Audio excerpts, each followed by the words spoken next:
refleksi kita sore ini tentang makna salib suci. Bapak, Ibu, saudara-saudari, kaum muda, anak-anak yang dikasihi Tuhan, hari ini atau tepatnya tadi pagi sampai dengan tadi siang, gereja merayakan peringatan wajib Santo Yohanes Chrysostomus. Ia adalah seorang uskup dan pujangga gereja kelahiran Antiokhia tahun 347 dan meninggal pada 14 September 407. Orang kudus biasanya dirayakan peringatannya atau pestanya pada hari kematian.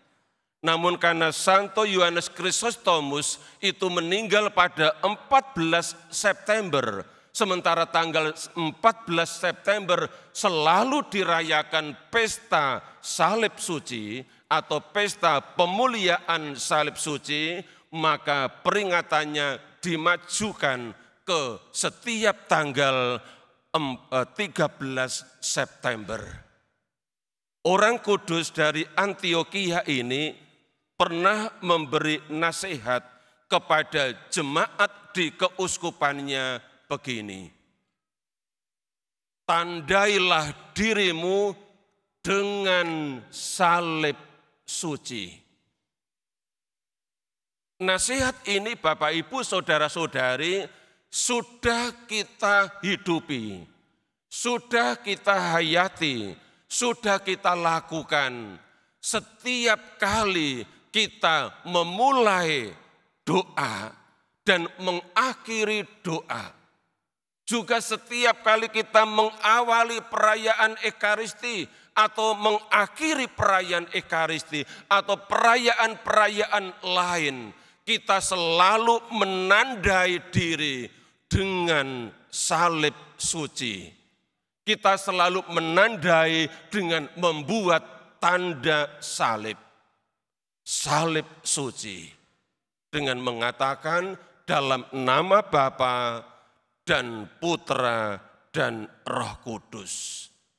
Kata-kata trinitaris itu selalu mengiringi tindakan membuat tanda salib. Menandai diri kita dengan salib suci, dengan membuat tanda salib. Lalu Santo Yohanes Chrysostomus melanjutkan nasihatnya, dan renungkanlah apa maksud dari salib itu. Kita akan mencoba merenungkannya.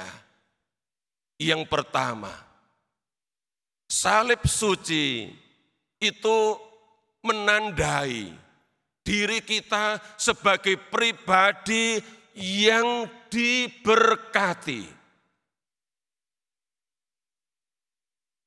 Bapak, Ibu, saudara-saudari bisa perhatikan setiap kali umat diberkati, Allah yang Maha Kuasa memberkati saudara-saudari sekalian dalam nama Bapa dan Putra dan Roh Kudus.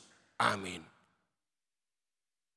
Dengan membuat tanda salib, dengan menandai diri dengan salib suci, itu berarti hidup kita ini menjadi hidup yang terberkati.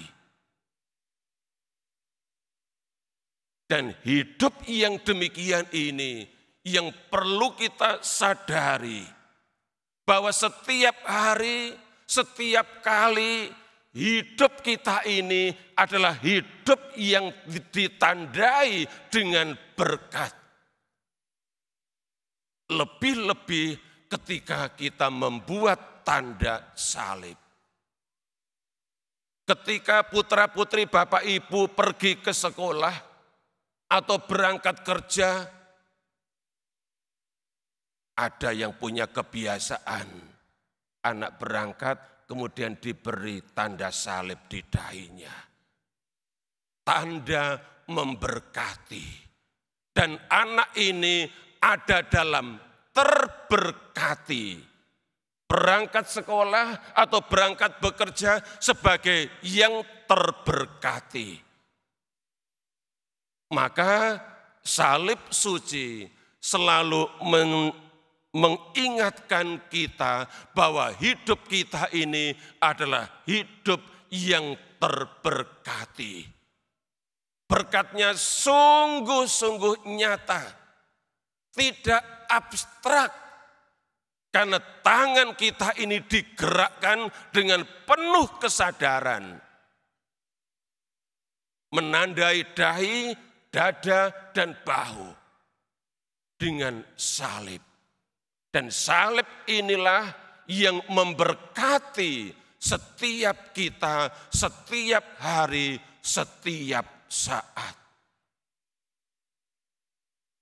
Ini yang pertama. Yang kedua, salib suci itu tanda yang kelihatan, yang mengantar kepada surga. Dan itu diyakini betul oleh seorang kudus, namanya Santa Rita. Dari antara baptisan baru, ada yang memakai nama baptis Rita, Santa Rita. Santa Rita adalah seorang kudus perempuan kelahiran Lima. Lima itu adalah sebuah kota di Peru. Ibu kota Peru namanya Lima. Nah, Santa Rita dari Lima ini mengatakan bahwa salib adalah tangga menuju surga. Ini ia imani betul-betul. Maka semasa hidupnya ia tidak pernah menghindari salib. Karena dia yakin, dia percaya salib adalah tangga menuju surga. Dan kenyataannya dia sudah sampai surga. Disebut orang kudus, disebut santa. Ia menjadi orang kudus, ia sampai ke surga justru karena selalu memeluk salib. Dan bukan menyingkirkan atau membuang salib dalam kehidupannya. Oleh karena itu kalau Bapak, Ibu, Saudara-saudari dan saya ingin masuk surga kelak, selama hidup di dunia ini, jangan menghindari salib. Jangan membuang salib.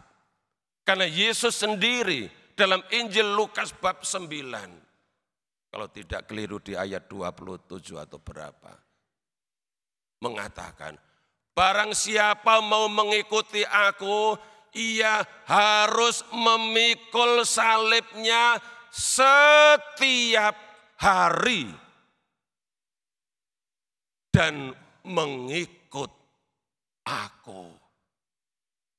Memikul salibnya bukan hanya 1-2 hari, tetapi setiap hari sepanjang hidup.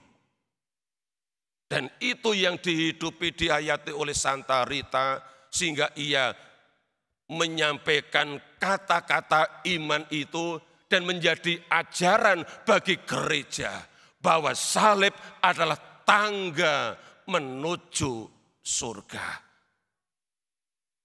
Ini yang kedua. Yang ketiga dan terakhir. Salib suci menjadi ingatan kita akan cinta Yesus yang menyelamatkan kita. Kita dengar dari bacaan kedua hari ini. Surat Paulus kepada jemaat di Filipi, bab 2 ayat 6 sampai dengan 11. di ayat 8 Paulus katakan begini, dan dalam keadaan sebagai manusia, ia, Yesus, telah merendahkan dirinya dan taat sampai wafat, bahkan sampai wafat di kayu salib. Peristiwa Yesus yang tersalib adalah tanda cintanya kepada manusia yang berdosa, yang tidak dapat menyelamatkan dirinya sendiri selain lewat campur tangan Yesus di ketinggian salib itu. Maka dalam bacaan Injil kita mendengar kata-kata Yesus sendiri. Sama seperti Musa meninggikan ular di padang gurun. Yohanes bab 3 ayat 14.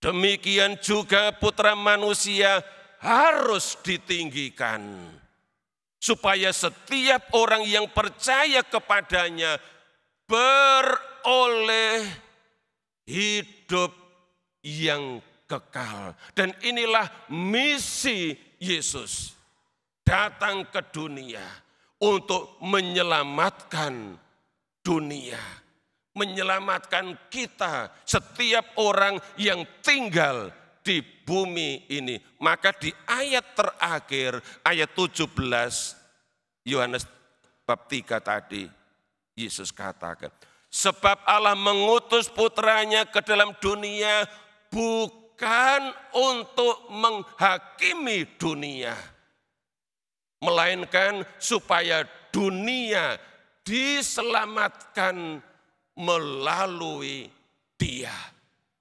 supaya Ia menyelamatkan dunia. Jadi jelas di sini bahwa Yesus yang tersalib selalu menjadi ingatan bagi kita akan cintanya yang menyelamatkan. Oleh karena itu Bapak Ibu Saudara-saudari, pesan yang perlu kita renungkan senantiasa adalah ini.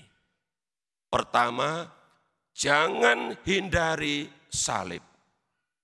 Menghindari salib, membuang salib sama artinya membuang Yesus. Menghindari Yesus yang adalah Tuhan dan Juru Selamat kita. Yang kedua, mari kita terus hidup dalam iman akan Yesus. Sebab Ia yang tersalib datang ke dunia bukan untuk menyelamatkan diri sendiri, tetapi untuk menyelamatkan dunia, untuk menyelamatkan kita. Maka tugas kita adalah tetap setia kepada Yesus sampai mati. Itulah yang disebut dengan memeluk salib dan menjadikan salib sebagai tangga menuju surga. Tuhan memberkati.